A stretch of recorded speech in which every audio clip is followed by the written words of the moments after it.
কেমন যেন অন্তরের মধ্যে একটা আগুন জ্বলতেছে, আমি আমার মালিকের কেমনে পাই, আমি আমার মালিকের হারায় ফেলছি। আরে আমি তো ডাইনে তাকাইলে আব্বা পাই, বামে তাকাইলে আমার আম্মারে দেখি, সামনে আমার সন্তানের দেখি, পিছনে আমার আব্বা আম্মা আছে, আমার স্ত্রী আছে, আমার দোকান আছে, আমার ব্যবসা আছে, আমার চাকরি আছে, আমার ভক্তবৃন্দ আছে। কিন্তু না, আমার এত সুন্দর চেহারা দিয়া কে বানাইছে? আমার কণ্ঠ এত সুন্দর কে কণ্ঠ দান করেছেন? আরে আমার এত মায়া করে কে বানাইছে? আল্লাহ পাক রব্বুল আলামিন আমারে এত সুন্দর করে বানাইলেন, ওই মালিকের এখনো চিনলাম না। ওই মানুষগুলো আল্লাহর মহব্বত নিয়ে কান্না করে, দিলের মধ্যে একটা তামান্না নিয়ে আসে। ও আল্লাহর বান্দা, তাদের দিলের মধ্যে আগুন জ্বলতেছে। ও আল্লাহ মনে মনে বলে, হে মালিক, আমি টাকা পাইলাম, বাড়ি পাইলাম, গাড়ি পাইলাম, মা পাইলাম, বাবা পাইলাম। ও আল্লাহ, আমি এত কিছু পাইয়াও খুশি না। আসলে আমি আসল জিনিস পাই নাই। আসলে আমি তো তালাশ করি আমার মালিক। আমি যদি আমার মালিকের না পাই, আমার দুনিয়াও বরবাদ, আমার আখিরাতও বরবাদ। ওই বান্দা আমার মালিকের মায়া নিয়ে বসে আছে। আল্লাহর আশেক বান্দারা পাগলের মতো চিন্তা করে, আমার মালিকের কোথায় পাবো, মালিকের সঙ্গে কখন আমার মোলাকাত হবে। ওই বান্দা কথার ফাঁকে ফাঁকে একটা নিঃশ্বাস ছাড়ে, আহ আহ আহ বলে একটা নিঃশ্বাস ছাড়ে। মনে হয় যেন কি হারায় গেল। ওরে বান্দা, তুমি টাকার পিছনে দৌড়াও, বাড়ির পিছনে দৌড়াও, গাড়ির পিছনে দৌড়াও, নারীর পিছনে দৌড়াও, আর জান আমার মাওলার খাতি আশিক, ওই বান্দার অন্তরে এই মুহূর্তে বাড়ির চিন্তা নাই, গাড়ির চিন্তা নাই, ছেলের চিন্তা নাই, কোনো চিন্তা নাই। অন্তরের মধ্যে শুধু এখন একটাই চিন্তা, আমি আমার মালিকের পাইলাম কিনা, আমি আমার আল্লাহর মোহাব্বত অন্তরে জমা করে নিতে পারলাম কিনা, আমি আমার মাওলাকে নিয়ে আমার আদালতে যাইতে পারবো কিনা, আমি আমার মালিকের কই পাই। আল্লাহর যারা খাঁটি আশেক, ওরা শুধু চিল্লায় আর কাঁদে, আর আমার মাওলারে তালাশ করে আর বলে, আমার দয়ার মাওলারে,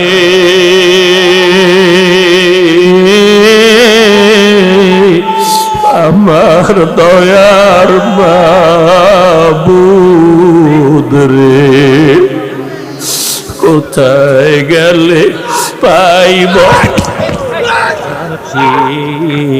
ঠিকানা, তোমাকে বুঝি আমি পাইলাম না। বলো না, আমার দয়া মাওলা রে,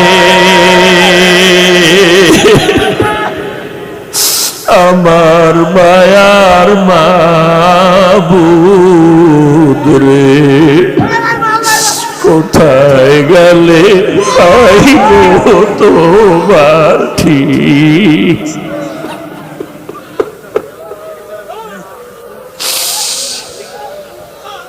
তোমাকে পাইবার আশে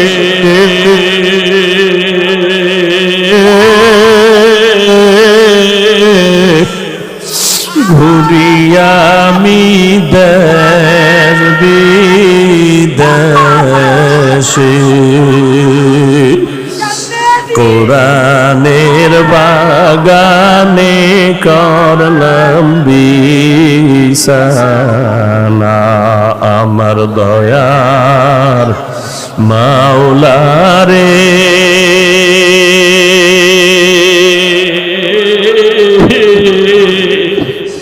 আমার দয়ার মাবুদ,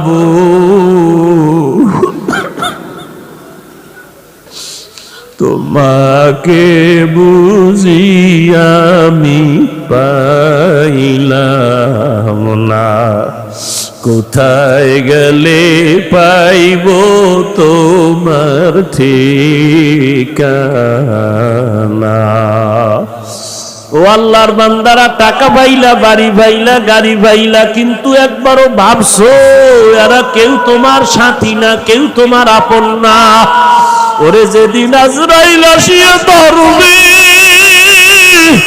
ওরে রুহুটা নিয়ে যখন আজরাইল চলিয়া যাবে, ওই সাদা কাপড়ে যেদিন ডুববে রে যুবক, সাদা কাফনে এখন একা হয়ে যাবি। ওই বাঁশবাগানে কবরে যখন রাখবি, একা একা শুয়ে থাকবি, দেখবি মা নাই, বাবা নাই, কই আমার মা, কই আমার বাবা, কই আমার টাকা, কই আমার ক্ষমতা। ওই অন্ধকার কবরে এখন তুমি একার, কেউ নাই।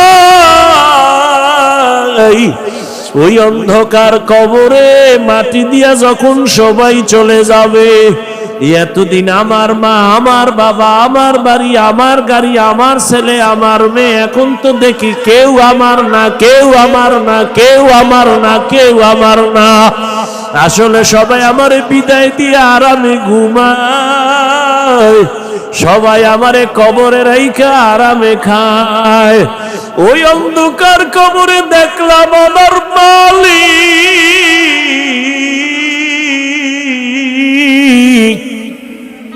ওই কবরে আমার মাওলা ছাড়া আমার আর আপন কেউ হবে না রে বাবা।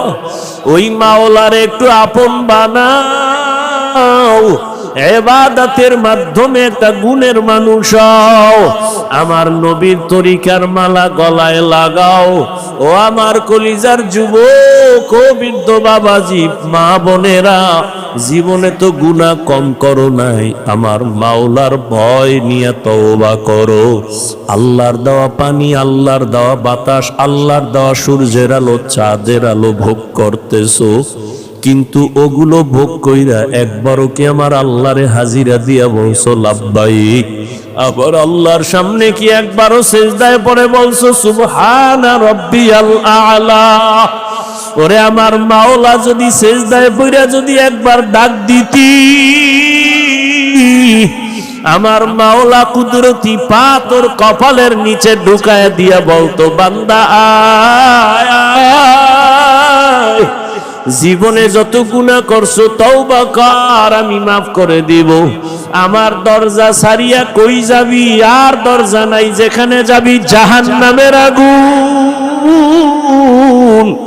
আমার রহমতের দরজা ছেড়ে যাইও না রে গোলাম।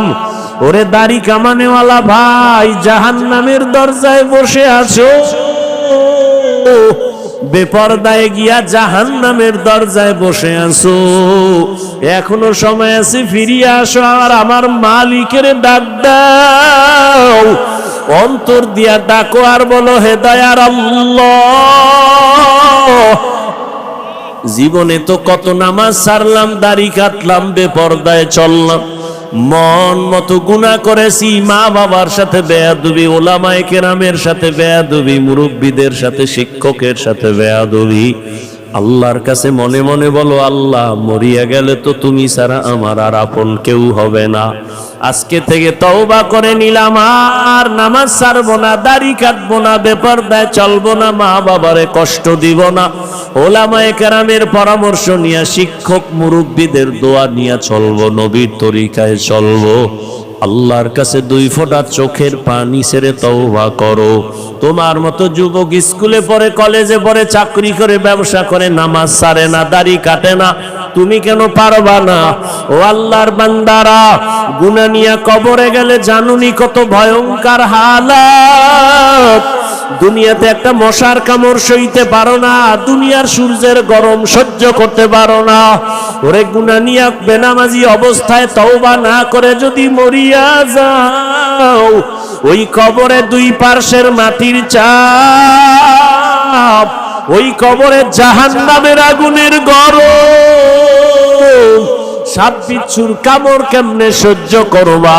আল্লাহকে মনে মনে বলো আর চোখের পানি ছেড়ে কাঁদো, আর বলো আল্লাহ আর নামাজ ছাড়বো না, আর দাড়ি কাটবো না, বেপরদায় চলবো না।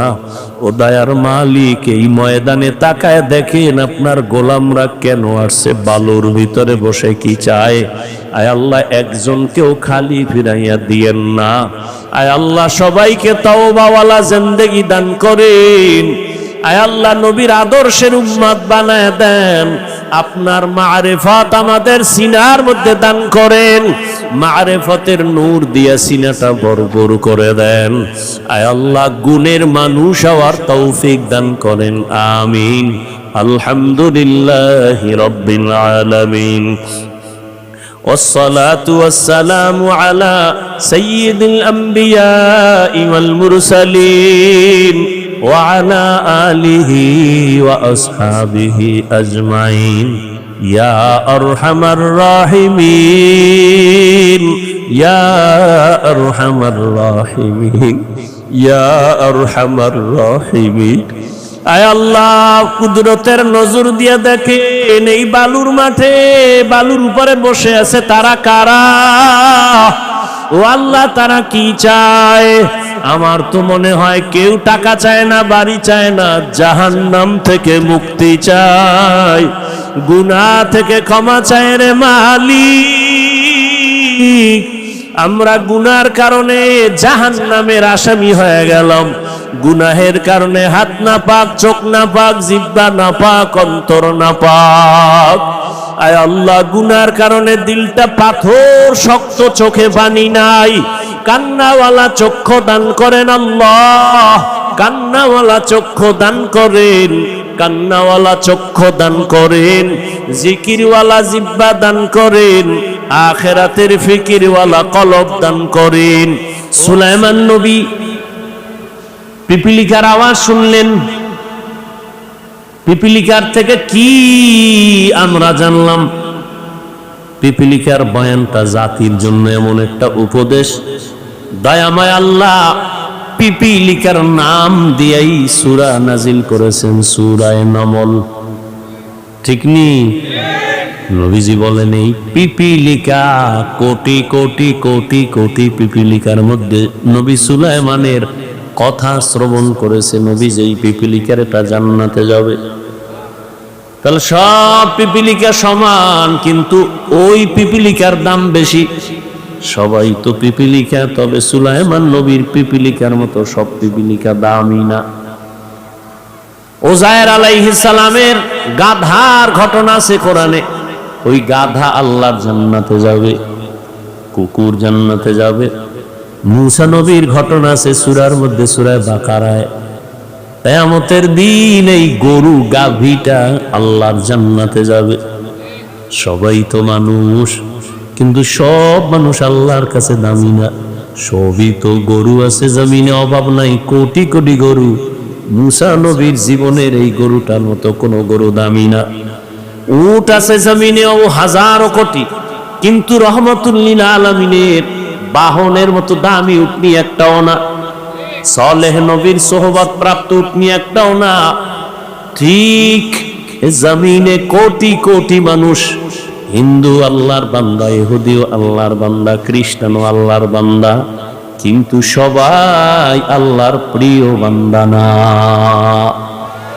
আল্লাহর প্রিয় বান্দা যারা মুমিন, এজন্য মুফাসসিরিনে কেরাম বলেন সব মানুষ জান্নাতে যাবে না, যারা গুণের মানুষ তারা জান্নাতে যাবে। এবার আমরা বুঝি গুণের মানুষ কাকে বলে। সবাই মানুষ, কিন্তু সবাই গুণের মানুষ না। সবাই মানুষ, সবাই মুমিন না। সবাই মুমিন, সবাই আলেম না। সবাই আলেম, তবে সবাই মুফতি না। সবাই মুফতি, কিন্তু সবাই মুহাদ্দিস না। সবাই মুহাদ্দিস, কিন্তু সবাই মুফাসসির না। সবাই নবী, মুসা নবী, ঈসা নবী, ইব্রাহিম নবী, দাউদ নবী, ইউসুফ নবী, কিন্তু সবাই মুহাম্মদের মতো নবী না। মুহাম্মদ নবী, ইউসুফ নবী, দাউদ নবী, ইসমাইল নবী। ব্যবধানটা কোথায়? বলে সব নবী আল্লাহ তাআলার আশিক, আর আমার আল্লাহ নিজে হলেন মুহাম্মদের আশিক।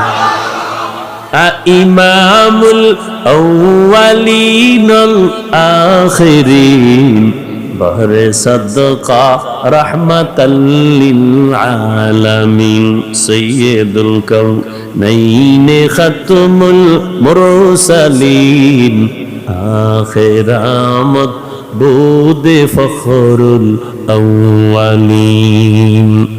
সবাই নবী, সবাই মুহাম্মদের মতো না, বুঝেন নাই? সবাই তো মানুষ, কিন্তু সবাই গুণের মানুষ না। গুণের মানুষ কারা? ভালো করে বুঝবেন। প্রত্যেকটা জিনিস যখন কেউ বানায়, বানানেওয়ালা কোনো জিনিস বানাইতে একটা কাজের জন্য বানায়।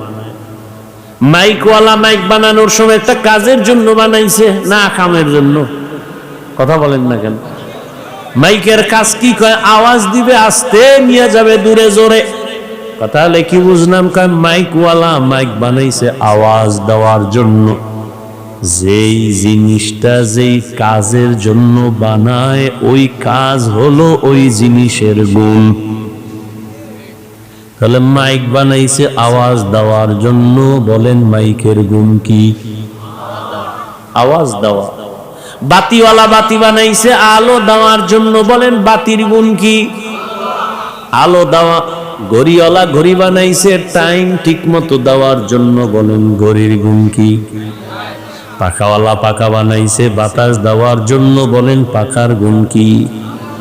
মাইক যদি আওয়াজ না দেয়, বলবে এটারে ভেঙ্গে ফেল, এটা গুণের মাইক না। বাতি যদি আলো না দেয়, বলবে এটারে ভেঙ্গে ফেল, ওটা গুণের বাতি না। যদি পাখায় বাতাস না দেয়, বলে এটারে ভেঙ্গে ফেলে দেয়, এটা গুণের পাখা না। কি বুঝলেন? আবার বুঝেন, যেই জিনিসটা বানানেওয়ালা কোনো কাজের জন্য বানায়, ওই কাজটাই হলো ওই জিনিসের গুণ। এবার বলেন, মানুষ নামের জিনিসটা আমার মালিক কেন বানাইছেন? বিড়ি খানার জন্য? আলেমের বিরোধিতা করার জন্য? ওয়ামা খালাকতুল জিন্না ওয়াল ইনসা ইল্লা লিয়াবুদুন।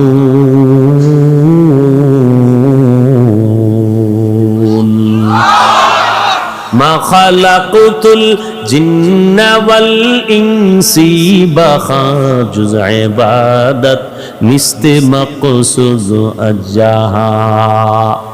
আল্লাহ বলেন, আমি মানুষ আর জিন বানাবার একমাত্র কারণ ইবাদত। কি? কার ইবাদত? আল্লাহর নামটা জবানে আসে না। কার ইবাদত? আর আল্লাহর নাম আসবে কিভাবে? যেই জমানে সারাদিন মিথ্যা গীবত গালি, ওখান থেকে আল্লাহর নাম আসতে তো একটু সময় লাগে। কথা ঠিক নেই?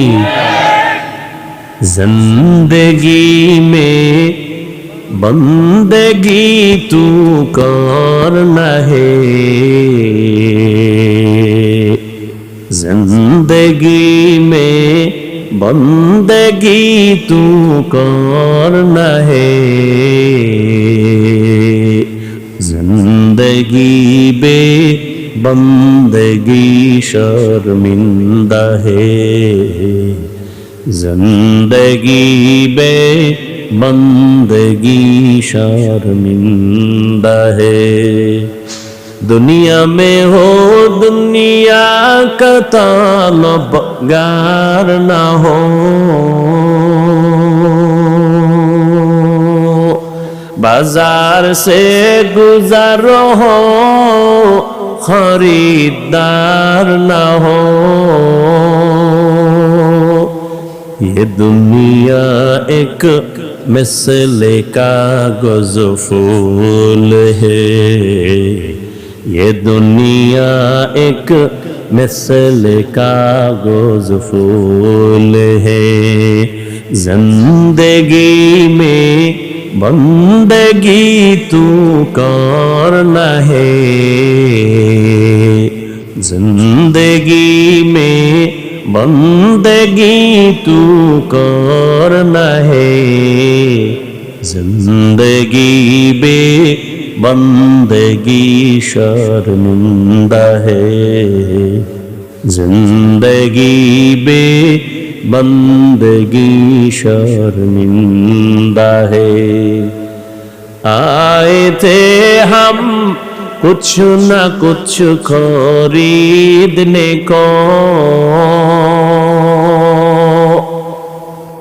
जैसे हो रोशन मेरे कल्बो रूहों। आए थे हम कुछ न कुछ खरीदने को, जैसे हो रोशन मेरे कल्बो रूहों।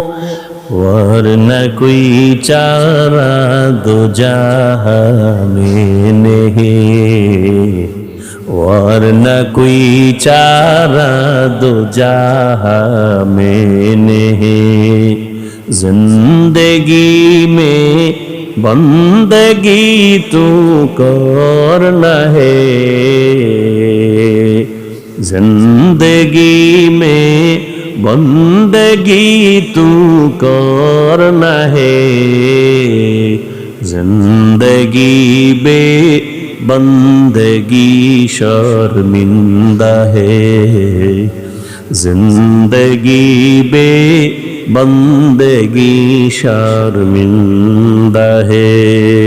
जिंदगी में बंदगी कुन बंदगी, बंदगी बे जिंदगी शर्मिंदगी। কষ্ট হয় আপনাদের? আর একটু থাকবেন, আল্লাহ কবুল করে। হ্যাঁ, যেই জিনিসটা যেই কাজের জন্য বানানোওয়ালা বানায়, ওই কাজ হলো ওই জিনিসের গুণ। আল্লাহ মানুষ বানাইছেন কেন বলেন? একমাত্র ইবাদত। কার ইবাদত? আল্লাহর ইবাদতের জন্য বানাইছেন। তাহলে কি বুঝলেন মানুষের গুণ কি? ইবাদত করা। অতএব যেই মানুষটার মধ্যে আল্লাহর ইবাদত নাই, সেটা মানুষ ঠিক, তবে গুণের মানুষ না। আর যে গুণের মানুষ হবে না, ওই বান্দা জান্নাতও পাবে না। গরবা সুরত আদমি ইনসাবুদে আহমদবু জাহলো হামে কসাবুদে। আদমিয়ত লাহমু শাহম পশতে নিস, আদমিয়ত জুজরে যায় দোস্তে নিস। সবাই আল্লাহর বান্দা, তবে প্রিয় বান্দা না। হিন্দু আল্লাহর বান্দা, প্রিয় বান্দা না। ইহুদি আল্লাহর বান্দা, প্রিয় বান্দা না। খ্রিস্টান আল্লাহর বান্দা, প্রিয় বান্দা না। আখিরি নবীর উম্মত আমরা, বান্দা বটে, তবে আল্লাহর প্রিয় বান্দা। আল্লাহ বলেন আমি গুণের মানুষকে জান্নাত দিব, যারা গুণের মানুষ না। বংশগত মানুষ হলে জান্নাত পাবে না, জন্মগত পরিচয় মানুষ হলে জান্নাত পাবে না। একমাত্র গুণের পরিচয় মানুষ জান্নাত পাবে। মানুষের গুণ হলো ইবাদত করা। কার ইবাদত? ইবাদত মানে সারা রাত যায় নামাজে তাসবিহ টানো, দিনের বেলা রোজা রাখো। হ্যাঁ না, মানুষ তুমি দুনিয়াতে আসা থেকে মৃত্যু পর্যন্ত যা করবা, যা বলবা, সব হলো ইবাদত। খানা খাওয়া ইবাদত, ঘুমাও ইবাদত, বাজার করবা ইবাদত। বান্দা তুমি কাউকে মোহব্বত করবা ইবাদত, কাউকে দুশ্মন মনে করো ইবাদত, হাসবা ইবাদত, কান্না করবা ইবাদত। তবে এগুলো মন গড়া না, দুইটা শর্তের বিনিময়ে। আমি যা করব, যা বলবো, এক নাম্বার শর্ত হলো রেজা বিল কাজা, দ্বিতীয় শর্ত হলো তরিকায়ে রাসূল। আপনি আমি যা করব, যা বলবো, সব হবে আমার আল্লাহর খুশির জন্য, নবীর তরিকায়। কার আদর্শে? লাকাদ কানা লাকুম ফি রাসূলিল্লাহি উসওয়াতুন হাসানাহ। রহমতের নবীর মধ্যে আছে উত্তম আদর্শ। তো তুমি নামাজ যদি পড়ো নবীর তরিকায় পড়ো ইবাদত, নবীর তরিকায় বাথরুমে যাবা ইবাদত, নবীর আদর্শ মেনে পানি পান করো ইবাদত, নবীর তরিকা মেনে আদর্শ মেনে ঘুমাও ইবাদত, নবীর আদর্শ মেনে কাউকে বন্ধু মনে করো ইবাদত, নবীর আদর্শ মেনে কাউকে দুশমন মনে করো ইবাদত, নবীর আদর্শ মেনে হাসি দাও ইবাদত, নবীর আদর্শ মেনে কান্না করো ইবাদত। নবীর তরিকা বাদ দিয়া নামাজ পড়লেও ইবাদত হবে না।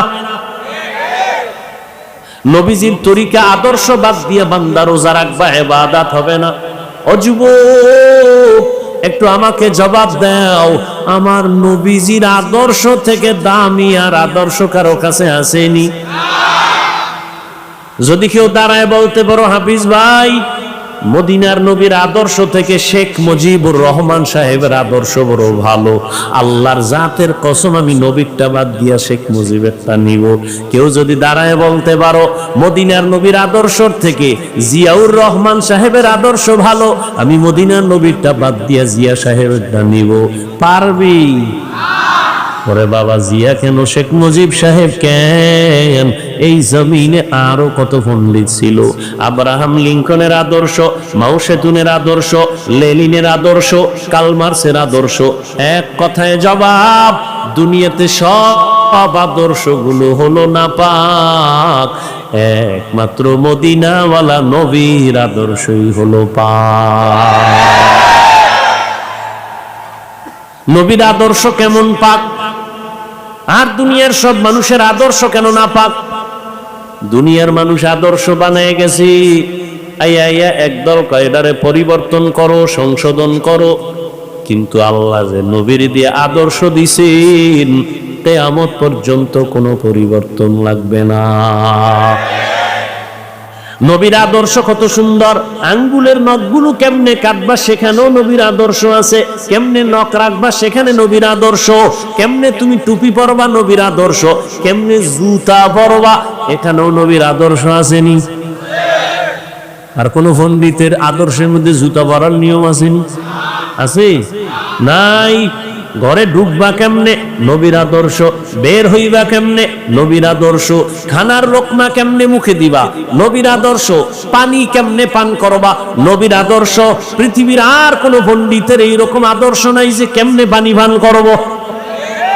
সরকারি অর্থ মন্ত্রণালয় থেকে আপনাদের পাগলা এলাকায় মাদ্রাসায় 100 টন গম দিল, চাল দিল, ডাল দিল, এগুলি ভাত পাকায় খাবি, কিন্তু মন্ত্রণালয় থেকে এমন কেউ নাই যে দইরা দইরা বুঝাইবে কেমনে ভাত পাকাবি, শিখাই দিবে কেমনে চালগুলো সিদ্ধ করবি। কিন্তু মায়ার নবীর আদর্শ এত সুন্দর, আমার নবী ধইরা ধইরা দেখাইছেন গেলাসটা কেমনে ধরবি, কেমনে মুখের কাছে নিবি, কেমনে খাইতে বসবি, কেমনে ঘুমাইতে যাবি, বাথরুমে যাবি কেমনে যাবি, নবী ধইরা ধইরা শিখাইয়া দিছেন। মক্কার মুশরিকরা কয় কেমন নবী, বাথরুমের নিয়ম শিখায়, কয় শুধু নিয়ম না, বাথরুমে গিয়া কেমনে বসবা এটাও নবী শিখায়। কয় কেমনে বসবা, বাথরুমে গিয়া হাঁটুর উপরে কাপড় উঠানো যাবে না, এমনে বসবা, বাম পায়ের উপরে ভর করে বসবা, এটা নবীর আদর্শ সুন্নত। ডান পায়ে ভর করবা না, বাম পায়ের উপরে ভর করে বসবা। টিস্যু ঢিলাকুলক ব্যবহার করবা, এরপরে ঢুকার আগে দোয়া পড়বা। খালি মাথায় বাথরুমে যাবা না, খালি পায়ে বাথরুমে যাবা না, ব্রেন কমে যাবে। দোয়া ছাড়া ঢুকবা না, কারণ সব শয়তানের আড্ডা হলো বাথরুম, জিন্নাতেরা বাথরুমে থাকে। নবীর আদর্শ আছে, একজন পণ্ডিতের আদর্শ দেখা যে বাথরুমে কেমনে ঢুকবে নিয়ম আছে। ওর বাথরুমের নিয়ম নাই, ও মানুষের কি দেখাইবে? ও ডান হাতে বিড়ি টানে, বাম হাতে চা টানে, আদর্শ। হ্যাঁ, আর আমার মায়ার নবী, কত সুন্দর নবী আমার, যে নবীর কোনো তুলনা নাই, যে নবী এত সুন্দর, তার ব্যবহার এত সুন্দর, তার চেহারা এত সুন্দর, তার আদর্শ এত সুন্দর। 1500 বছর পর আজকে পাগলার বালুর মাঠের মধ্যে নজর করে দেখো, এখানে খানার চিন্তা নাই, ঘুমানোর চিন্তা নাই, বসারও কোনো জায়গা নাই। মানুষগুলো বালুর উপরে বসে আছে টাকার লোভে না, কেউ যদি বলতো তোরে 500 টাকা দিব, তারপরে বালুর মধ্যে বসতো না। আর এই মানুষগুলো বালুর উপরে বসে আছে, ময়লা নিয়ে বসে আছে, কোনো চিন্তা নাই। মানুষ কান্না কান্না হালাত। এতগুলো মানুষ নিয়ন্ত্রণের জন্য কোনো র্যাব নাই, কোনো পুলিশ নাই, কোনো আর্মি নাই, কোনো বিডিআর নাই, কোনো আওয়াজ নাই, কোনো মারপিট নাই, খানা নিয়ে কারাকারি নাই। একটা অনুষ্ঠান দুনিয়ার নেতারা যখন করে, কত টাকা, কত নাস্তা, কত ভিডাভিডি, কত চেয়ার বাতাসে উড়ে। আবার নিয়ন্ত্রণের জন্য র্যাবও হিমশিম খায়, পুলিশও হিমশিম খায়। আর এই ময়দানের দিকে তাকায় দেখ, এটা কেমন সুন্দর এক বেহেশতের বাগান, আমার মদিনাওয়ালা নবীর আদর্শের ফুটন্ত গোলাপ, আমার মায়ার নবীর আদর্শের ফুটন্ত গোলাপ। বালুর মধ্যে বৈশাও মানুষের দিলটা কত নরম। ক্ষুধা আছে এখনো, কিন্তু রাতের খানা অনেকে খায় নাই। হ্যাঁ, রাতের খানা খায় নাই। কখন বাড়ি যাবে? অন্য জায়গায় গেলে দীর্ঘ টাইম, এখন বাজে 12টার কাছাকাছি, হয়তো স্ত্রী টেলিফোন করতো, না হয় নিজে ফোন কইরা কইতো, বউ কই আছো, ছেলে মেয়ে খাইছিনি, ঘুমাইছিনি, আমার আসতে একটু দেরি হইতেছে। কিন্তু এখানে বৈশা মনে হয় যেন বাড়ির কোনো চিন্তা নাই, গাড়ির কোনো চিন্তা নাই, স্ত্রীর কোনো চিন্তা নাই, অন্তরের মধ্যে দুনিয়ার কোনো চিন্তা নাই। আল মাদ্রাসাতুল ইসলামী আফসারুল উলুম কর্তৃক আয়োজিত ওয়াজ ও দোয়ার মাহফিল, 2 দিন ব্যাপী মাহফিলের আজ সমাপনী দিন 4 নভেম্বর 2024। মহতি এ মাহফিলে উপস্থিত মোহতারাম সম্মানিত সভাপতি হযরতুল আল্লাম আব্দুল আউয়াল সাহেব দামাত বারাকাতুহুম, হযরত উলামায়ে কেরাম, বিভিন্ন স্থান থেকে আগত আল্লাহ পাকের আশিকিন, জাকিরিন, শাকিরিন, মুহিব্বিন, মুরব্বিয়ান আযম, কলিজার টুকরা আমার সমবয়সী যুবক বন্ধুগণ, স্নেহের ছোট ভাই, পর্দার আড়ালে মাইকের আওয়াজ শ্রবণরতা সম্মানিত মা ও বোনেরা, আল্লাহ পাকের দরবারে শুকর যে আল্লাহ পাকে ফিতনার জি হাজারো লাখো মানুষের মধ্য থেকে বাছাই করে পৃথিবীর শ্রেষ্ঠ মজলিস উলামায়ে আহলে হকের মজলিসে আমাদেরকে আসা বসার তৌফিক দান করেছেন। নিয়ামতের শুকর আদায়ার্থে ঈমানের আওয়াজকে উঁচু করে এক আওয়াজে উচ্চ কণ্ঠে সকলেই কালিমাতুশ শুকর উচ্চারণ করি, আলহামদুলিল্লাহ। দরুদ সালাম সৈয়দুল মুরসালিন রহমাতুল লিল আলামিন শফিউল মুজনিবিন খাতামুন নবিয়্যিন সৈয়দুস সাকালাইন ইমামুল মুরসালিন শফিয়ে আযম রাসূল আকরাম রহমতে আলম নবিয়ুল আরব ওয়াল আজম হাবিব কিবরিয়া আশরাফুল আম্বিয়া সৈয়দুল আম্বিয়া শফিয়ে মাহশর সাকি কৌসর আকা নামদার মদিনা কা তাজদার आफताब नबूवत फ़ख्र मौजूदात सैयदुल मखलूक़ात हज़रत मुहम्मदुर रसूलुल्लाह सल्लल्लाहु अलैहि व आलिहि वसल्लमेर উপর সর্বোপরি শুকর যাদের অক্লান্ত পরিশ্রমের মাধ্যমে আজ সুন্দর আয়োজন,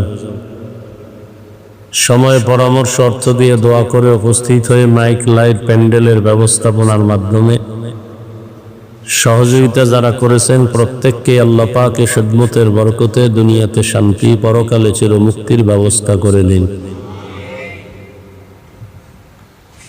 গতকাল এবং আজ হযরত উলামায়ে কেরাম কোরআন সুন্নাহ ভিত্তিক দিক নির্দেশনামূলক আলোচনা রেখেছেন, আপনারা শুনছেন। উলামায়ে কেরামের আলোচনা সবাইকে সহি তরিকায় আমল করার তৌফিক দান করেন। উলামায়ে কেরামের ইজ্জতকে আল্লাহ বেশি বেশি বাড়ায় দেন। যারা বিভিন্নভাবে লেখার মাধ্যমে, বলার মাধ্যমে, মিডিয়া, ফেসবুক উলামায়ে কেরামের বিরুদ্ধে অপপ্রচার করে, আল্লাহ ওদের হেদায়েত দান করে।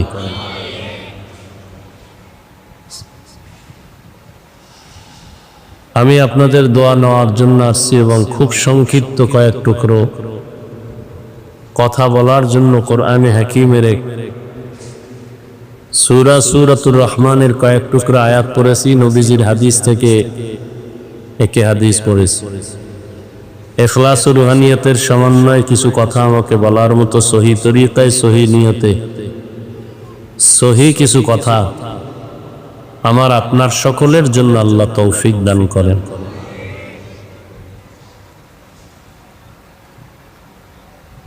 আর রহমান আল্লামাল কুরআন খালাকাল ইনসানা আল্লামাহুল বায়ান। আল্লাহ বলেন রহমান হলেন তিনি, কোরআন শিক্ষা দিলেন যিনি। রহমান হলেন তিনি, মানুষ সৃষ্টি করলেন যিনি। রহমান হলেন তিনি, বয়ান শিক্ষা দিলেন যিনি। নবীজি বলেন খায়রুকুম মান তাআল্লামাল কুরআনা ওয়া আল্লামা। তোমাদের মধ্যে শ্রেষ্ঠ তারা যে কোরআন শিখে অন্যদের শিক্ষা প্রদান করে। কোরআন শিক্ষা এবং শিখানো, এই মজলিসটাও সেই মজলিসেরই অন্তর্ভুক্ত। ডাইরেক্ট কোরআন শিখানো, কোরআনের ব্যাখ্যা শিখানো, কোরআনের মূল নির্যাস পর্যালোচনা করা, সবগুলোই কোরআন শিখানো এবং শিখার অন্তর্ভুক্ত। সেই সূত্রে এই মজলিস পৃথিবীর মধ্যে শ্রেষ্ঠ। দ্বীনের নিসবতে আসছি ওয়াদা রক্ষার জন্য। মনে মনে ভাবছি সবাই যদি একটু দোয়া করে আল্লাহ সুস্থ করে দিতে কতক্ষণ। আল্লাহ কুদরতের দ্বারা সুস্থতার নেয়ামতকে দায়মান ভাবে কবুল করেন। সুস্থতা বড় এক নেয়ামত, আবার অসুস্থতাও কোনো সময় নেয়ামত। আমাদের মুরব্বী আকাবিরিনরা অসুস্থ হলে, বিভিন্ন মুসিবতে পড়লে ইন্নালিল্লাহ পড়া নিয়ম, কিন্তু তারা আলহামদুলিল্লাহ পড়তেন। নেয়ামতের শুকর আদায় হয়, মুসিবত তো নেয়ামত না। তো বলতেন যে হ্যাঁ, আমার উপরে যে মুসিবত আসছে এটা আল্লাহর পক্ষ থেকে, আল্লাহ যে আমার দিকে মহব্বতের নজরে তাকাইছেন, এটা বড় নেয়ামত। আবার হাদিসের মধ্যে আছে, আল্লাহ যদি কাউকে সম্মান বাড়াতে চান, যতটুকু আছে আরো কি, এই কথা বলেন না কেন, কি ভাবে আছেন সবাই? এটা ভাবের মজলিস না, এটা হলো বিনয় হওয়ার মজলিস, কান্নার মজলিস, তওবার মজলিস। এখানে সব ভাবওয়ালাদের ভাব নত করা, ভাব দেখাইলে কপাল পুড়ে যায়। কি বলতেছিলাম জানি? আল্লাহ যদি কাউকে সম্মান কি করতে চান, যতটুকু আছে আরো বাড়াবেন। তো বাড়ানোর ক্ষেত্রে তার কোনো আমল যেই পরিমাণ আছে ওই পরিমাণ আমলে তার সম্মান বাড়ে না। তখন নবী বলেন আল্লাহ তাকে মুসিবত বা অসুস্থ কইরা ধৈর্যের পরীক্ষা নিয়া আল্লাহ তার মর্যাদা বাড়ায় না। তাহলে অসুস্থ হওয়াটা আল্লাহ পাকের দয়া। আল্লাহ গুনার কারণে যেন আমাদেরকে শাস্তি না দেন। আল্লাহ নেয়ামতের মহব্বতে যদি পরীক্ষা করেন, কামিয়াবি দান করেন। তো এটা উত্তম মজলিস। যতক্ষণ এখানে বসা থাকবেন অনবরত আমল নামায় শুধু সওয়াব লেখা হবে। আমি সংক্ষেপ কিছু কথা বলবো। দোয়া টোয়া কইরা যান, বাসায় গিয়া ঘুমাবেন এরকমও তো না। রাতে আমি জানি কেউ ঘুমায় না। আল্লাহ বললেন আমি এমন রহমান যে কোরআন শিক্ষা দিয়েলেন, খালাকাল ইনসান, মানুষ সৃষ্টি করেছে। অথচ বাস্তব কি? দুনিয়াতে আমরা আসছি আগে, বড় হইছি, তারপরে কোরআন শিখছি।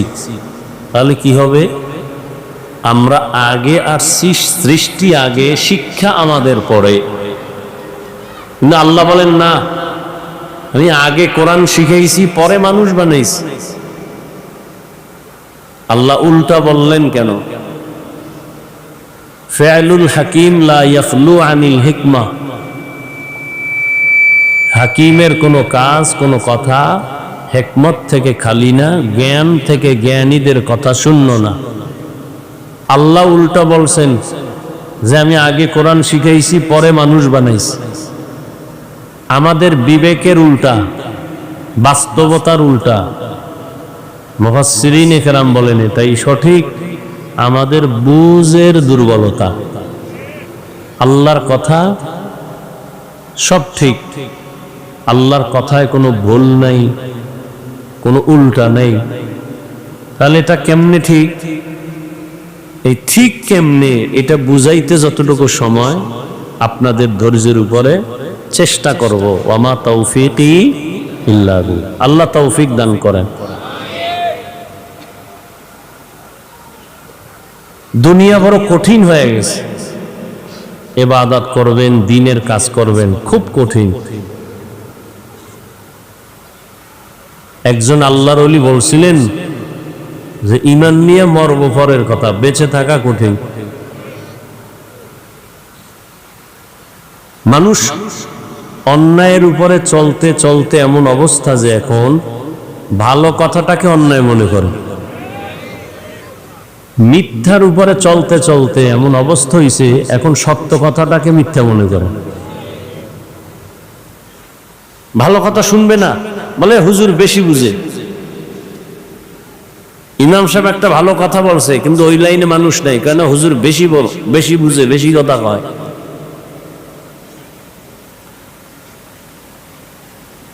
কোরআনের মাহফিল বেহেশতের বাগান, বসলে গুনাহ মাফ। এত সুন্দর বাগানের পার্শ্বে আছে আবার জাহান্নামের বাগান, দোকানপাট, মহিলাদের আড্ডা, যুবক যুবতীদের আড্ডা চলতেছে হরদমে। কেউ আজকে ওখানে কি মাহফিল উপলক্ষে মার্কেটে যাই, মাহফিলে গিয়ে কি নিবে? মোনাজাতের পরে একটা বেলুন কিনছে, এটা বাড়ি নিয়ে যাবে। বউ যদি জিগায় কি আনছো, যে এটা মোনাজাতে বেলুন কবুল করায় নিয়ে এসেছি। আপনারা হাসেন, কত বড় নিমক হারাম হইলে, কত বড় নির্বোধ হইলে, কত বড় অবুঝ হইলে, কত বড় দিল খারাপ হইলে এটা কোরআনের প্যান্ডেলে আইসা বসে না, ঘোরাফেরা করে, বিড়ি টানে, খানা দানা খায়, গল্প করে, আর যাওয়ার সময় হাতে একটা বেলুন আর একটা প্লাস্টিকের মাছ কিনে এগুলো নেয়। লজ্জা শরম বলতে কিচ্ছু নেই। এ সমস্ত বেয়াদবগুলো আবার হুজুরদের ভুল ধরে। আল্লাহ হেদায়াত দান করুন। এটা একটা ওয়াজের শান হইল, যেখানে মানুষ কান্নাকাটি করে, চোখের পানি ছাড়ে, আল্লাহর কাছে গুনাহ মাপ চায়, আর সেখানে গুনাহ নিয়ে বাড়ি যায়। আল্লাহ হেদায়াত দান করুন। বলার দায়িত্ব আমার, মানবেন কিনা সে দায়িত্ব আপনার। তো আল্লাহ যে বললেন আমি আগে মানুষ সৃষ্টি করি না, আগে কোরআন শিখাইছি পরে মানুষ বানাইছি, তার মানে কি? মুফাসসিরিনে কেরাম বলেন আল্লাহর কাছে সব মানুষ দামি না, একদল মানুষ দামি। তাহলে মানুষ কয় দল? সবই মানুষ। হিন্দুরাও মানুষ, বৌদ্ধরাও মানুষ, ইহুদিরাও মানুষ, সব মানুষ। কিন্তু আল্লাহর কাছে সব মানুষের মূল্য নেই। কিছু মানুষ আছে বংশগত মানুষ। বংশগত মানুষ মানে মানুষের বংশে যার জন্ম সে বংশগত মানুষ। যেমন আদম আলাইহিস সালাম আমাদের বংশগত পিতা, আমরা তার বংশগত সন্তান, আমরা তার বংশগত সন্তান। আবার আমাদের আর এক পরিচয় হলো আমরা জন্মগত মানুষ। বলে মানি আপনি আদমের সন্তান ঠিক, কিন্তু আমার বাবার সন্তান না। আমি আমার বাবার পরিচয় চলি, আমি আমার বাবার জন্মগত সন্তান, তিনি আমার জন্মগত বাবা পিতা। আল্লাহর কাছে এই বংশগত মানুষের কোনো দাম নাই, জন্মগত মানুষের কোনো দাম নাই। আল্লাহর কাছে ভিন্ন আর এক দল মানুষের বড় মূল্য। ওই মানুষ হলো একমাত্র গুণগত মানুষ, গুণের মানুষ। বলেন তো আল্লাহর কাছে কোন মানুষের দাম? কথা বলতে হবে। বয়ান এতক্ষণ শুনছেন, পেট ভরে গেছে, আর বয়ান তো আপনারা জানেন, সবাই জানে। এখানে একটা মানুষও নাই যে বয়ান জানে না। মিছা কথা সওয়াব না গুনাহ? কে যা বলছেন জানেন না? গালি দেওয়া তো কি জানেন না? মা বাবার সাথে বেয়াদবি গুনাহ। আলেমের বিরুদ্ধে ফেসবুকে লেখা কি জানেন না? চুরি করা, ডাকাতি করা, নাচ গান বেপরদায় চলা, সবই জানেন। কি জানেন না? এরপরে যদি বলেন জানি না, তাহলে ফিডা হবে ডবল। ফিডা কি? কেন? কয় জানলি না কেন, অন্যায় করলি কেন? জানার জন্য আলেম পাঠাইছি, জানলি না কেন? জানাইয়া দেওয়ার জন্য মাদ্রাসা বানাইছি, জানলি না কেন? জানাইয়া দেওয়ার জন্য নবী রসুল পাঠাইছি, জানলি না কেন? এক ফিডা। আর অন্যায়টা করলি কেন? আর এক ফিডা। কিছু চালাক তো চালাক ধরা খায় সব জায়গায়। আমরা না যাই না করছি, তাহলে ফিডা ডবল হয়ে গেছে। মনে করছে সিঙ্গেল হবে, ডবল বানাই নিয়েছে। না যাই না অন্যায় করলে ফিডা কি? যাই না করলে সিঙ্গেল। যাই না করলে কি? সিঙ্গেল। তবে সিঙ্গেলটার ওজন কিন্তু অনেক বেশি। যাই না শুনে এত বড় পাপ কোন করলি। তো আল্লাহর আদালতে একমাত্র গুণগত মানুষের দাম, বংশগত মানুষের কোনো মূল্য নাই, জন্মগত মানুষের কোনো মূল্য নাই। আপনাদের এই কি বাজার? এটা পাগলা বাজারে কুত্তা আসেনি? আছে? রাস্তায় ঘুরে একটা কুকুরেরও কোনো দাম নাই, কিন্তু যেই কুকুরের গলায় মালিকের শিকল লাগানো, ওই কুকুর বড় দামি। ঠিক? খোলা আকাশে পাখি উড়ে, একটা পাখিরও কোনো দাম নাই, যেই পাখি মালিকের খাঁচার ভেতরে আটকানো, ওই পাখির বড় দাম। রাস্তায় কুত্তা একটা ভিডাই মেরে লাইছেন, কোনো টেনশন নাই, কিন্তু মালিকের শিকলের কুত্তা মারলে মামলা হয়ে যাবে। ঠিক নেই? জঙ্গলের ভেতরে হাজারো প্রাণী আছে, কোনো দাম নাই, কিন্তু চিড়িয়াখানায় যাবেন, ওখানে বাঘ আছে, বাঘের দাম। ওখানে বন্য মানুষ আছে, দাম। দেখতে টাকা লাগবে, টিকিট লাগবে। ঠিক এই দুনিয়ার ভেতরে হাজারো কোটি কোটি কোটি কোটি মানুষ, একটা মানুষেরও কোনো দাম নাই, কিন্তু যেই মানুষ কালেমার রশি গলায় লাগাইছেন আর আল্লাহর মোহব্বত নিয়ে চলবে, ওই মানুষের বড় দাম।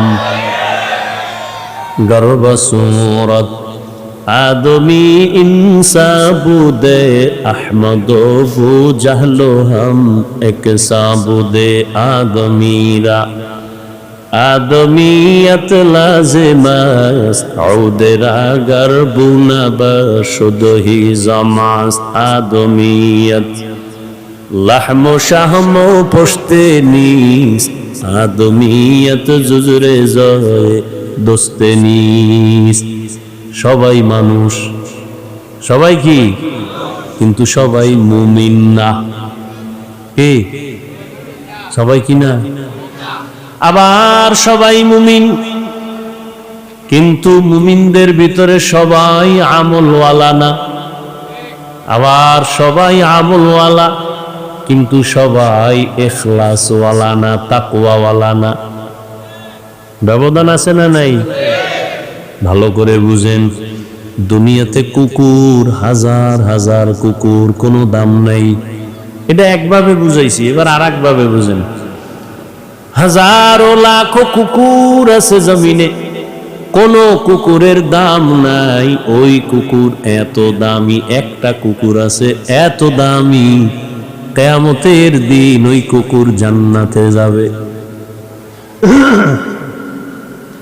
আসহাবে কাহাবের সাথে যুবকেরা পাহাড়ের গর্তের মধ্যে আশ্রয় নিছিল জালেমদের থেকে হেফাজতের জন্য। গর্তের মুখে একটা কুকুর গিয়া পাহারা দিয়েছেন।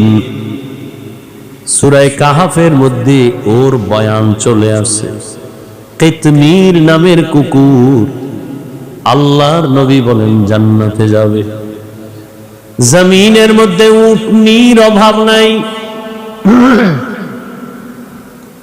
যত উটনি আছে সব আমার আল্লাহর বানানো, কিন্তু সব উটনি আল্লাহর কাছে দামি না। আল্লাহর নবী যেই উটনির উপরে সফর করেছেন, সাওয়ার হয়েছেন, উটের দাম জান্নাতে যাবে। আর একটা উট আছে বড় দামি, সালেহ আলাইহিস সালামের উটনি।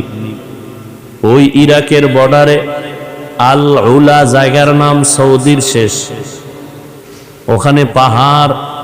সালেহ নবী ওখানে আসলেন, কওমের লোকদের দাওয়াত দিলেন। কওমের মানুষ বলে, পাহাড় থেকে যদি একটা উটনি বের করে দেখাও, তোমার আল্লাহ যদি দেখায় তো তোমার আল্লাহরে মানব। সালেহ আলাইহিস সালাম বলে, মানবি? কাহা মানব। সালেহ আলাইহিস সালাম দোয়া করলেন, হে মালিক, এতগুলো গোলাম তোমারে ঈমান নিয়ে তোমাকে মানবে, তুমি দয়া করে পাহাড়ের মধ্য থেকে উটনি বের করে দাও। বলতে দেরি নবীর দোয়া কবুল হয়েছে। সবাই তাকায় দেখে, দুই পাহাড়ের মধ্য থেকে একটা উটনি হেঁটে হেঁটে সামনে হাজির। ওরা চাইছিল শুধু উটনি, আর আল্লাহ দিছে এমন উটনি যে গর্বে বাচ্চা। জমিন এখানে এসে বাচ্চা প্রসব করলো। কিন্তু সালেহ নবীর উম্মতেরা আল্লাহর উপর ঈমান আনে নাই। এবার আল্লাহ রাগ করছেন, রাগ কইরা আসমান থেকে একটা আওয়াজ দিছেন, এমন জোরে একটা আওয়াজ। আওয়াজটা এসে একটা পাথরের মধ্যে পড়ে একটা বিশাল বড় গর্ত হয়ে গেছে। আর সালেহ নবীর উম্মত গুলো জায়গায় সব মরে গেছে। ওই সালেহ আলাইহিস সালামের উটনি আল্লাহর জান্নাতে যাবে। আপনাকে আশেপাশে পিপিলিকা আছে না? কোন পিপিলিকা তো সব আকৃতিতে সব পিপিলিকা সমান, কিন্তু ওই পিপিলিকা বড় দামি। কোন পিপিলিকা? জমিন থেকে 9 মাইল উপরে সিংহাসনে বসা পয়গম্বর সুলাইমান। কয় মাইল উপরে? এই ঘুমাইতেছেন? ঘুমায় ঘুমায়। পয়গম্বর সুলাইমানের সিংহাসন কয় মাইল উপরে? 9 মাইল উপরে। নবী সিংহাসন দিয়া চলছেন। সিংহাসনটা বাতাসের বেগে চলতেছে, কোনো তেল, পেট্রোল, অকটেন লাগে না, গ্যাস লাগে না। সুলাইমান নবীর সিংহাসন চালিকা শক্তি হলো একমাত্র বাতাস। সুলাইমান নবীর অর্ডার, দ্রুত দৌড়াও। দৌড়াচ্ছে সিংহাসন। সিংহাসনের মধ্যে পশু পাখি আছে, মানুষ আছে, জিন আছে, অন্য প্রাণী আছে। 9 মাইল উপরে সুলাইমান নবীর সিংহাসন। গর্তের পিপিলিকার নেতা লোকদের বলে, ওর জাতিদেরকে বলে, এই পিপিলিকা গর্তে ঢুকে যা, বিপদ সংখ্যা আসতেছে, সুলাইমানের বাহিনী আসতেছে। কোরআনের আয়াত, ওদের পিছনিতে মরে যাবি, তাড়াতাড়ি ঢোক, ভেতরে যা। 9 মাইল নিচে গর্তের পিপিলিকা তার জাতিদেরকে সতর্কবাণী করে, বাঁচাবার জন্য চেষ্টা করে। 9 মাইল উপরে পয়গম্বর সুলাইমান পিপীলিকার আওয়াজ নিজের কানে স্পষ্ট শুনতেছেন। নবী সুলাইমান বললেন, সিংহাসন জমিনে ল্যান্ড করো। জমিনে সিংহাসন ল্যান্ড করলো। এবার পিপীলিকার ঘটনা নবী সুলাইমান শুনাইতেছেন। কেচ্ছা কাহিনীর ওয়াজ করি? এই হায়ওয়ান, পৃথিবীতে কেচ্ছা কাহিনীর শ্রেষ্ঠ কিতাব হলো কোরআন শরীফ। পৃথিবীতে কেচ্ছা কাহিনীর কিতাব হলো শ্রেষ্ঠ কোরআন শরীফ। 2000-এর উপরে আয়াতে আছে কেচ্ছা কাহিনী কোরআন। তোর খবর আছে? ওলামায়ে কেরাম বলেন, এখন ওইদিকে যাব আবার। কোরআন শরীফে বাঘের কেচ্ছা নাই, গরুর কেচ্ছা নাই, সাপের কেচ্ছা নাই, তো জাহেল কয় কি কেচ্ছা কাহিনী?